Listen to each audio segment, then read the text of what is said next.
चारमिनार आणि हिऱ्यांच्या बाजारपेठेसाठी हैदराबाद ओळखलं जातं. मात्र आता हैदराबाद एका नव्या चारमिनारसाठी ओळखलं जाऊ लागलंय.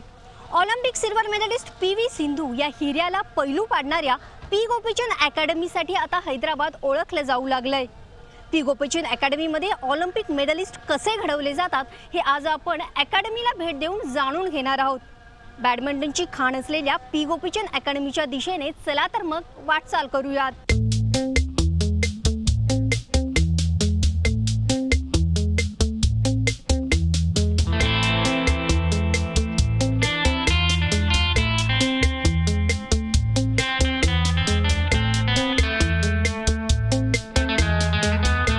रंजक आहे.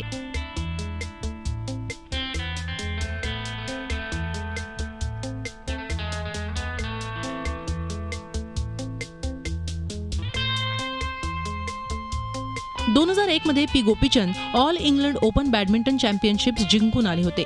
त्यावेळी 27 वय असलेल्या गोपीचंद यांना दुखापतीने ग्रासलं होतं. त्यामुळे फारसं करिअर शिल्लक नसल्यानं आता आगामी पिढीसाठी बॅडमिंटनच्या सर्वोत्तम सुविधा उपलब्ध करून देण्याच्या उद्देशानं गोपीचंद यांनी ही अकॅडमी उभारण्याचा निर्णय घेतला.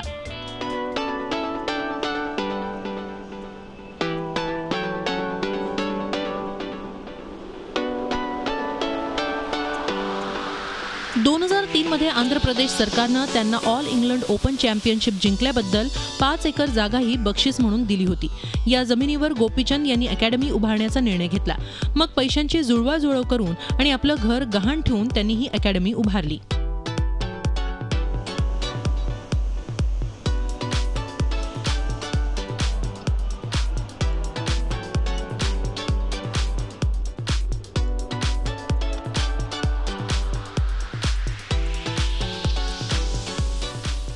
माझ्या मागे उभी असलेली ही इमारत केवळ विटा सिमेंटची इमारत नाहीये.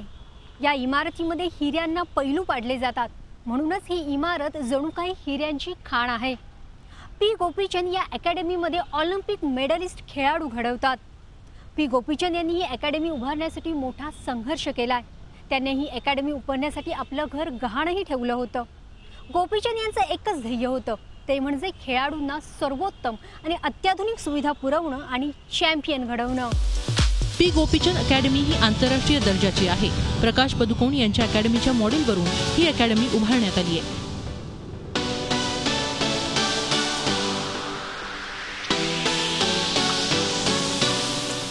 इथं 8 कोर्ट्स खेळाडूंसाठी 24 तास उपलब्ध असतात. याखेरीज स्विमिंग पूल, जिम, कॅफेटेरिया आणि खेळाडूंसाठी राहण्यासाठीही रूम्स आहेत. इथं जवळपास 125 खेळाडू सराव करत असून जवळपास 100 खेळाडू याच अकॅडमीत राहून बॅडमिंटनचा सराव करतात.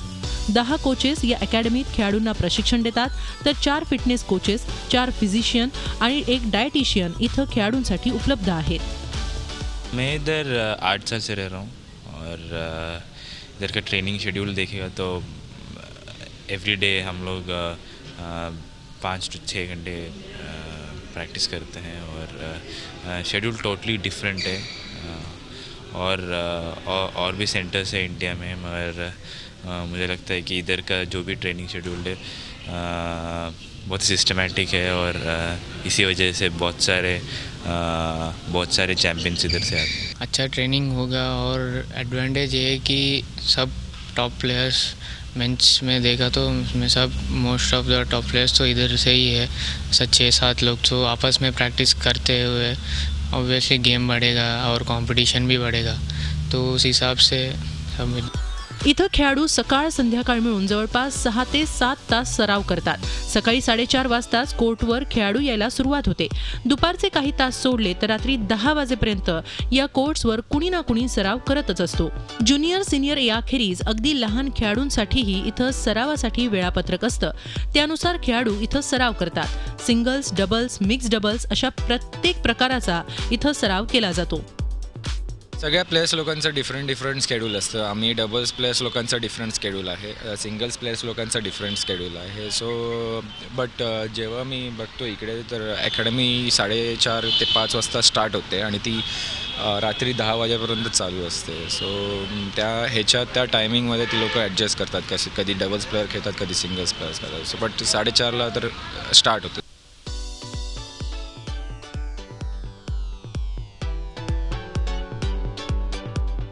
हेच ते कोर्ट आहे जिथं पी व्ही सिंधूनं अनेक वर्ष पी गोपीचंद यांच्या मार्गदर्शनाखाली घाम गाळला. हेच ते कोर्ट आहे जिथं पी व्ही सिंधूनं ऑलिम्पिक मेडल पटकावण्याचं स्वप्न पाहिलं. हेच ते कोर्ट आहे जिथं सायना नेहवालनं ऑलिम्पिक मेडल पटकावण्याचा इरादा केला होता. आणि हेच ते कोर्ट आहे जिथं भविष्यातील ऑलिम्पिक मेडलिस्ट घडत आहेत. इथं काही परदेशी कोचचीही नियुक्ती करण्यात आली आहे. त्यांच्या मार्गदर्शनाखाली खेळाडू कसून सराव करत असतात. पी गोपीचंद स्वतः जातीनं कोर्टवर हजर असतात.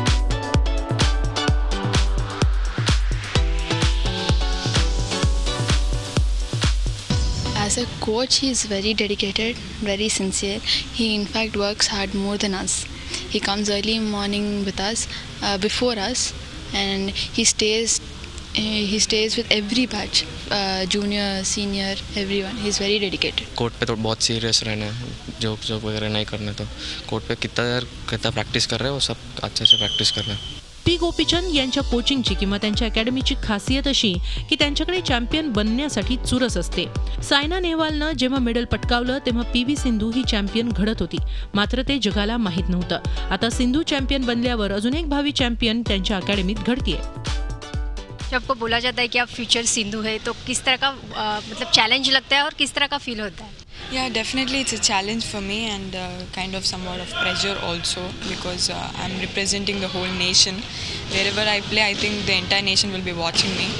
So I need to work hard and keep it up. 2020 Tokyo में हमें एक नया ओलंपिक मेडलिस्ट आपके रूप में मिल सकता है? Yeah, definitely I'll do my best for that. खेळाडूंना दुखापत झाल्यास फिजिशियन ती तत्काळ दूर करतात. जब भी हम प्लेयर्स को हम बोलते हैं कि प्लेयर्स इम्प्रूव करना चाहते हैं. इम्प्रूव करना माने उनके 100% से और आगे पुश करना है. तो पुश करते टाइम पे इंजरीज होते रहते हैं. ऐसा नहीं कि कोई भी professional sports player without injuries है तो करियर विदाउट इंजरीज है तो उसका मतलब आई फील दैट वो लोग सफिशिएंट पुश नहीं कर रहे. तो होते रहते निगल्स होते रहते. बट इधर हम डबल टाइम फुल टाइम फिजियोस हैं एंड दो है. तो जो भी इंजरी इनिशियल स्टेज में है तभी 2-3 डेज में हम मैनेज करते रहते. एखाद्या खेळाडूमध्ये काही उणीवा किंवा कमतरता असल्यास त्या देखील दूर करण्याची सुविधा इथं आहे. ॲनालिसिस करतात, त्याचा व्हिडिओ ॲनालिसिस करतात. जर तो समजा टुर्नामेंटला गेला तर त्याचे टुर्नामेंटच्या मॅचेस रेकॉर्ड करून ते कोचेस बरोबर आम्ही बसतो आणि त्या आमच्या वीक पॉईंट्स आम्ही त्याच्यातून नोट डाऊन करतो आणि ते त्यानंतर त्या वीक पॉईंट्सवरती आम्ही वर्क करत असतो. इकडे मिस्टेक्स मतलब अभी टूर्नामेंट्स में देखते हैं कोचेस, और टूर्नामेंट्स के बाद वो मिस्टेक्स सेपरेटली रेक्टिफाई करते हैं. मतलब अगर मुझे कुछ डिफेंस का मिस्टेक है तो वो ये टूर्नामेंट के बाद डिफेंस प्रैक्टिस करते हैं ज़्यादा. ऐसा हर प्लेयर के लिए अलग अलग होता है. अक्षय देवलकर, अरुंधती पानतावणे, रसिका राजेसारखे काही महाराष्ट्रीयन आंतरराष्ट्रीय खेळाडूही इथंच सराव करतात. महाराष्ट्राचे इथे काही खेळाडू आहेत ते इथे राहतात आणि प्रॅक्टिस करतात. महाराष्ट्राचे किती खेळाडू इथे आहेत आणि किती जणांचं इथे करिअर घडलेलं आहे? महाराष्ट्राच्या या अकॅडमीमधले 4 ते 5 प्लेयर्स आहेत. मी ठाण्याचा आहे. मी नॅशनल कॅम्पसाठी इकडे येतो. पण तसं इकडून प्लेयर्स तयार झाले आहेत. अरुंधती पानतावणे ही सिंगल्समध्ये टॉप लेवलची प्लेयर आहे, इंडियामध्ये खेळते. ती पण इकडूनच तयार झाली आहे. आणि तसंच रसिका राजे अपकमिंग स्टार आहे. ती पण आता इंडियामध्ये सगळ्यात चांगला परफॉर्मन्स करते आहे आणि ती पण इकडूनच घडली आहे. सो असे महाराष्ट्राचे 2-3 प्लेयर्स इकडून तयार झाले आहेत. पी गोपीचंद अकॅडमीतील वातावरण बॅडमिंटनमध्ये करिअर घडवण्यासाठी उपयुक्त असंच आहे. महाराष्ट्रातील या खेळाडूंचं करिअर इथं खऱ्या अर्थानं घडतंय.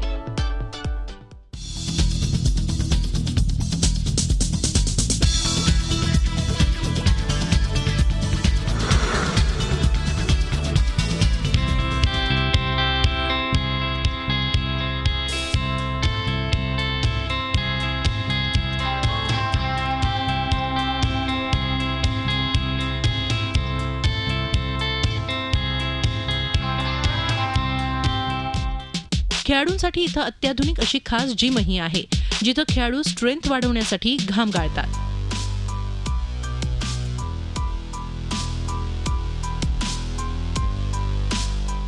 तीन दिन वेट ट्रेनिंग चाहिए, स्ट्रेंथ एंड्योरेंस. इसके बाद रनिंग भी कराते हैं.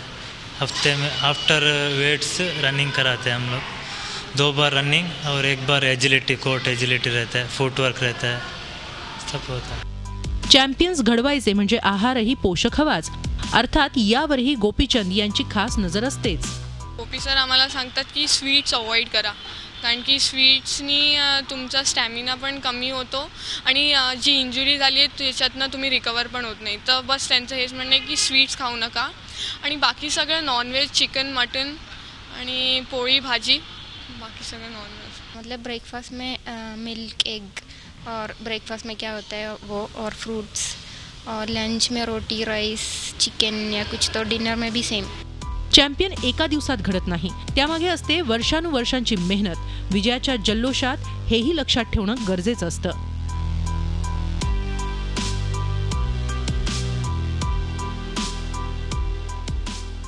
uh, 2010 से इधर प्रैक्टिस कर रही हूँ. ये एकेडमी में सब फैसिलिटीज़ है खेलने के लिए और बहुत ज़्यादा वैरायटी प्लेयर्स है, तो हम लोग का गेम इम्प्रूव कर सकते हैं और कोचेस भी बहुत अच्छे हैं और बहुत मेहनत करते हैं हम लोग के लिए. सध्याच्या काळात सुरक्षेच्या प्रश्नाकडे दुर्लक्ष करून चालत नाही, पण गोपीचंद सारखा कडक शिस्तीचा प्रशिक्षक महिलांच्या सुरक्षेकडे विशेष काळजी घेतो. त्यामुळे खेळाडूंना पूर्ण लक्ष खेळावर केंद्रित करता येतं. त्यामुळेच इथं महिला खेळाडू मोठ्या प्रमाणात दिसतात. खाण्याची सोय म्हटली तर खूप चांगली आहे. म्हणजे त्यांचं गोपी सरांची जी आई आहे ती सतत असते इथे. ती रात्री जाते आणि सकाळी 9 वाजता येते. काहीच असा प्रॉब्लेम नाही आहे. सगळे चांगले आहे आणि राहायला काहीच प्रॉब्लेम नाही आहे. हम लोग के लिए उधर सिक्योरिटी गार्ड भी है गेट में, और सिक्योरिटी का कुछ भी प्रॉब्लम नहीं है, बहुत सेफ है एक्चुअली. आज सगळीकडे गोपीचंद यांच्या यशाची चर्चा आहे, पण इथवरचा प्रवास अवघड होता, संघर्षाचा होता. या संघर्षात साथ मिळाली ती सहकार्यांची.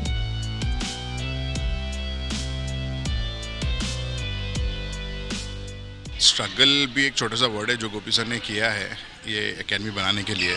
अपना प्रॉपर्टी पूरा मॉर्टगेज कर दिया उन्होंने, अपना घर गिरवी कर दिया था उन्होंने, फिर बैंक से काफ़ी सारा लोन लिया था जो हम कई साल तक चुका रहे थे, और दिन रात पूरी एक कर दिया. उनके माँ बाप ने यहाँ पे खड़ के काम करवाया है. यहाँ पे इंजीनियर्स और कॉन्ट्रैक्टर्स तो सब थे ही यहाँ पे, बट हम लोगों ने खड़ के यहाँ पे इसको कंफर्म किया है कि कोई चीज़ प्रॉब्लम में ना आए, हर काम साफ सफाइयत से हो और मजबूती से हो. एकेडमी खड़ी करने के लिए आपने बहुत संघर्ष किया, अपने घर भी गिरवी रखा था. अब कैसा फील हो रहा है, कितना सेटिस्फेक्शन लग रहा है? आई थिंक हर टाइम जब गिरवी रखा था तब भी सेटिस्फाइड थे, आज भी सेटिस्फाइड है, और उम्मीद है कि आने वाले समय में ये और भी अच्छे प्लेयर्स को प्रोड्यूस करेंगे. पी गोपीचंद केवळ खेळाडूंना फिट राहण्याचा मंत्र देत नाही, तर ते स्वतःही एकदम फिट आहेत. त्यांना कसलंही व्यसन नाही की ते पैशांसाठी आपल्या विचारांना पटत नसलेल्या जाहिरातीही करत नाहीत. हे विशेष. हाच आदर्श त्यांचे शिष्यही घेतात.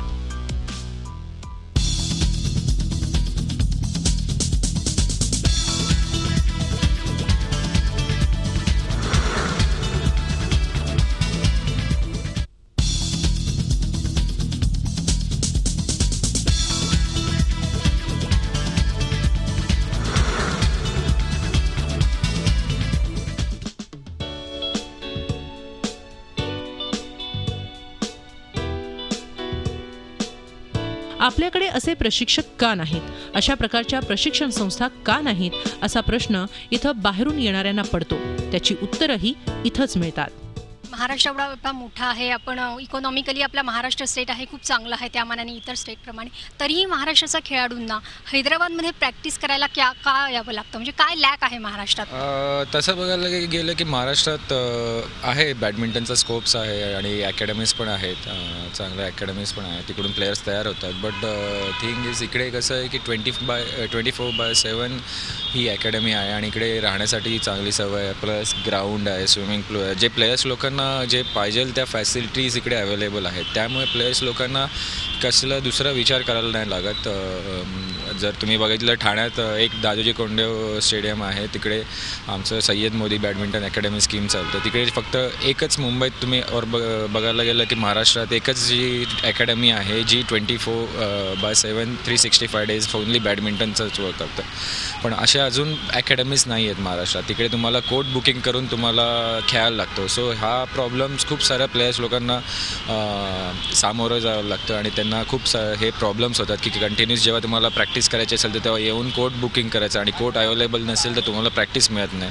सो हे खूप सारे प्रॉब्लेम्स होतात महाराष्ट्रात. त्यामुळे या अकॅडमीत प्लेयर्स लोक यायला बघतात आणि कारण की इकडे फक्त बॅडमिंटन चालतं आणि तुम्ही जर इकडे आलं की तुम्हाला बॅडमिंटन शिवाय दुसरं तुम्ही काही विचार करू शकत नाही. तर तुम्ही फक्त फोकस बॅडमिंटन. म्हणजे तुला असं म्हणायचं आहे महाराष्ट्रात बॅडमिंटनसाठी पोषक वातावरण नाही आहे ह्या घडीला? तसं बघायला गेलं आहे वातावरण, बट इन्फ्रास्ट्रक्चर मी बोलतो ना ते प्रॉपरली नाही आहे. की ठराविक ठिकाणी आहेत, पुण्यात आहे, मुंबईत, ठाण्यात मला वाटतं आहे, ठाण्यात आहे ॲक्च्युली. मुंबईत मी बघितलं तर तिकडे बुकिंगवरती सगळं चालतं. आहेत कोर्ट्स अवेलेबल आहेत तिकडे, पण सगळं बुकिंगवरती चालतं. म्हणजे मेंबर्स लोकांच्या बुकिंग घेऊन आणि तुम्ही जर क्लब्सचे मेंबर्स असाल तरच तुम्हाला तिकडे खेळायला मिळतं, असे सिस्टीम्स आहेत. सो त्यामुळे महाराष्ट्रात एवढं बॅडमिंटनला आहे. आय थिंक मेन म्हणजे आपल्याला चांगलं इन्फ्रास्ट्रक्चर आणि 24/7 आणि 365 डेज चालणारी अकॅडमी आपल्याला पाहिजे. खेळ म्हणजे फक्त वेळ घालवण्याचं एक साधन किंवा फावल्या वेळातला उद्योग नव्हे. यशासाठी लागते ती ध्येयनिष्ठा आणि त्यासाठी कष्ट घेण्याची तयारी.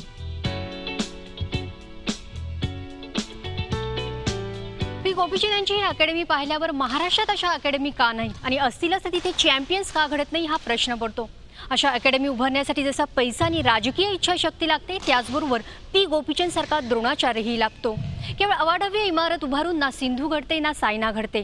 त्यासाठी लागते अनेक वर्ष तपश्चर्या करणारा पी गोपीचंद सारखा द्रोणाचार्य आणि तेवढीच प्रचंड मेहनत घेणारा आणि दृढनिश्चयी असा PV सिंधू सारखा शिष्यही. म्हणूनच पी गोपीचंद आणि PV सिंधूला सलाम. व्हिडिओ जर्नलिस्ट मोहन आग्रेसह मेघा कुचिक, झी मीडिया, हैदराबाद.